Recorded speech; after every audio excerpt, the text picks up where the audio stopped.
निरंतर प्रार्थनाएं करते रहना है, प्रार्थना करना है। जी हाँ, उस विधवा ने उसके वहां पे लिखा है कि वो कुछ दिन तक तो नहीं माना, लेकिन बाद में उस विधवा उसको सताती रही, उसकी बात को उसको सुनना पड़ा कुछ दिन तक। मेरे प्रिय, हो सकता है कि आपकी प्रार्थनाओं का जवाब नहीं आ पा रहा है। हो सकता है आपने बहुत बार किसी विषय पे प्रार्थनाएं की है, उसका उत्तर नहीं आ पाया है, लेकिन आप हार न माने। आप विश्वास के साथ आप प्रार्थनाओं को करते रहें और निश्चय है उस प्रार्थना का जवाब आएगा। कभी कभी हमारी मर्जी हो जाती है, हम अपनी मर्जी के अनुसार प्रार्थनाओं को करते रहते हैं, जिसके तहत प्रार्थना को उत्तर नहीं आ पाता है। और कभी कभी हम किसी चीज के लिए प्रार्थनाएं भी नहीं करते हैं, उन चीजों को प्रभु दे देता है। उसका वो प्यार है, ये उसकी वो दया है। मेरे प्रिय मेरे भाई बहन, वो पक्षपाती नहीं है, वो अन्यायी नहीं है, वो कोई मनुष्य नहीं को झूठ बोले। वो पवित्र परमेश्वर है। आप उसके सामने सही मायने में आप पेश तो आओ, सही मायने में अपने आप को प्रदर्शित तो करो। सत्यनिष्ठा, ईमानदारी, विश्वास योग्यता के साथ आप उसके सामने आओ। निश्चय है कि परमेश्वर आपका न्याय चुकाएगा। और आप प्रार्थनाएं कर रहे हैं, पाप कर रहे हो। आप प्रार्थनाएं कर रहे हैं, अभी गुनाह कर रहे हैं। आप प्रार्थनाएं कर रहे हैं, अभी शराब पी रहे हैं। आप प्रार्थनाएं कर रहे हैं, झूठ बोल रहे हैं। प्रार्थनाएं कर रहे हैं, आप गाली दे रहे हो। आप प्रार्थनाएं कर रहे हैं, अभी शराब जो है नशा कर रहे हैं। आप प्रार्थनाएं कर रहे हैं, अभी भी झूठ बोल रहे हो, गाली दे रहे हो। तो कैसे सुनेगा? क्योंकि आपकी जो प्रार्थनाएं है वो घृणित है, और घृणित प्रार्थनाओं को परमेश्वर कतई स्वीकार नहीं करता है। घृणित प्रार्थनाओं को प्रभु कभी भी उत्तर नहीं देगा। अगर उसकी दृष्टि में अपने पापों को मानकर अपने जीवन को सही करें, मेंटेन करें, और प्रभु के सामने पारदर्शिता में, निर्दोषता की दशा में जब आप खड़े हो जाएंगे, तो निश्चय परमेश्वर आपकी ओर से न्याय करेगा। परमेश्वर आपके प्रार्थना का जवाब देगा। निश्चय कि आपके विरुद्ध जितने प्लान बनाए गए हैं वो सब कैंसिल हो जाएंगे यीशु मसीह के नाम में। अभी आपने, मैं पिछला मैसेज में बोला, दानियल क्या था जब उस शेर की मान में गया था?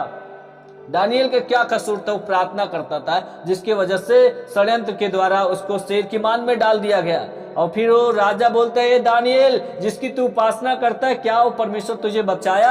हाँ, वो कहता है, आवाज देता, हाँ, परमेश्वर अपने दूत को भेजकर मुझे बचा लिया, क्योंकि मैं उसकी दृष्टि में निर्दोष साबित निकला। निश्चय परमेश्वर हमें निर्दोष, अगर हम हैं तो निर्दोष हमें साबित करके वो हमें बचाने वाला है, वो हमें छुड़ाने वाला है। हमें लगातार प्रार्थनाओं को करते रहना है।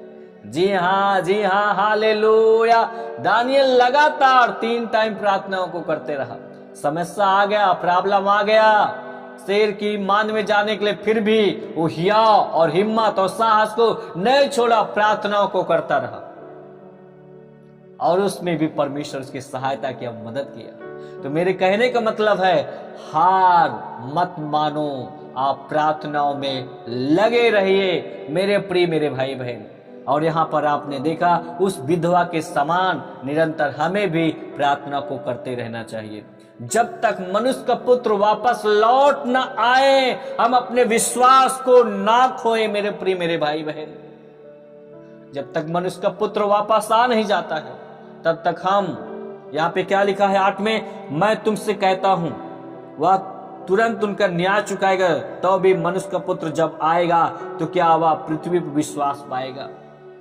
मेरे प्रिय, आप विश्वास में बने रहे और निरंतर हमें प्रार्थना करते रहना है। जब तक मनुष्य का पुत्र मतलब यीशु मसीह जब तक आ नहीं जाता है, अपने विश्वास को बनाए रखना है, अपने विश्वास को खोना नहीं है। जो अंत तक विश्वास रखेगा उद्धार पाएगा, जो अंत तक धीरज रखेगा वो जीवन का मुकुट पाएगा। यस यस यस, परमेश्वर अपने सारे वायदों को जो आपके लाइफ में किया है वो सब पूरा करेंगे।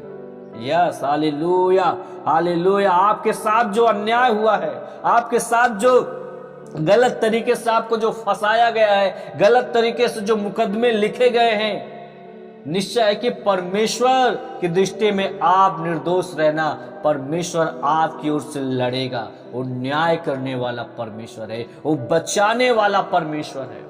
आज निश्चय आप परमेश्वर के लोगों के साथ जो अन्याय किया जा रहा है, जो सताया जा रहा है, निश्चय है कि परमेश्वर की दृष्टि में आप सही रहिए। लोग दोष पर दोष लगाते रहेंगे, तरह तरह की झूठी बातें बोलकर तुम्हारा अपमान करेंगे, तुम्हारे विरोध में कहेंगे। इससे आनंदित और खुश होना, इसका बड़ा प्रतिफल है। परमेश्वर न्याय करने वाला परमेश्वर है, न्यायी परमेश्वर है। वो आपके पक्ष में है, आपके साथ में है। वो परमेश्वर खड़ा होकर उसके उद्धार को आप देखने पाओगे। परमेश्वर आपकी ओर से खड़ा रहेगा और आप अपने उद्धार को देखोगे, अपने छुटकारे को देखोगे, अपनी उन आशीषों को आप देखने पाओगे यीशु मसीह के नाम में।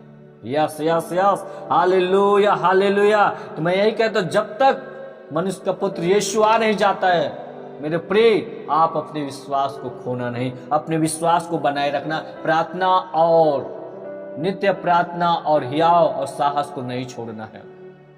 मेरे प्रिय मेरे भाई बहन, इस देश में कई ऐसे लोग विपत्तियों का सामना कर रहे हैं। गरीब असहाय लोग जो है अत्याचार सह रहे हैं। महिलाएं दहेज, उत्पीड़न, बलात्कार, हत्या का सामना कर रही हैं। दूसरी तरफ न्याय पाना कठिन हो गया है, न्याय मिलना बड़ा कठिन हो जाता है। मेरे प्रिय मेरे भाई बहन, जो निर्दोष है, आज ज्यादातर निर्दोष व्यक्ति ही वो फंस जा रहा है। पैसे वाले वो पैसा देकर कहीं न कहीं वो अपना बचाव ढूंढ लेते हैं। लेकिन मेरे प्रिय, परमेश्वर सब कुछ देखता है, कोई चीज उसकी दृष्टि में छुपा नहीं है जो प्रकट ना किया जाए।